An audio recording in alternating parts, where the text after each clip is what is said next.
Hello and welcome to another episode of The Craft, whereby we will highlight some of the challenges that have been in the entertainment industry. We will focus on creative arts, music, and its dilemmas. The creative industry is the umbrella under which art, poetry, music, and film exist. Kenya's creative sector is a vibrant one, brimming with talent and possibility, especially through the opportunities it affords to the youth. But due to lack of government support, artistic facilities remain unfinished, concerts go unattended, grants not delivered, and their songs not appreciated. Watu wamekuwa kitudharau, tunaambia Kenya music inaweza, DJs wanajifanya wataki kutucheza, kwende.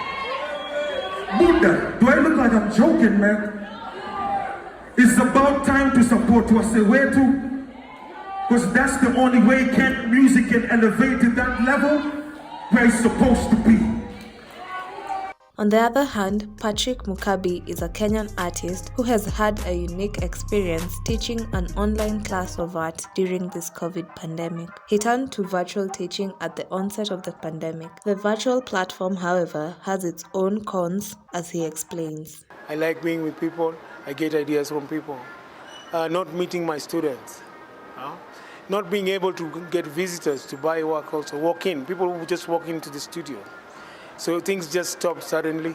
He's one of the hundreds of artists affected by the pandemic. His monthly income has dropped by a half to around $1,000 as a result of not being able to sell his art. At the Trust for Indigenous Culture and Health, the organization launched an initiative to provide a platform whereby artists such as Mukabi could sell their pieces of art. It brought together 46 artists who started a mobile art installation in line with the theme. Once we had put the installation together, reaching out to the malls, to the government, just to do a tour with the installation became a bit tricky because they were not sure exactly what the installation was about. But once they saw the beauty of it, once they saw the message that was on it in terms of resilience, they both embraced it. It was an opportunity for artists to kind of come together and collaboratively create something that kind of depicts their presence and their continuity, this out. It was also, I think, an opportunity to bring our work, I think in a very grand way into the public space. And this kind of can also be seen with where this tapestry has actually been shown now. Here with me today is an upcoming artist who is just new in the entertainment sector. Hi, I'm Young Kimani, a singer-songwriter. As an upcoming artist, what are some of the challenges that you have faced in the entertainment industry?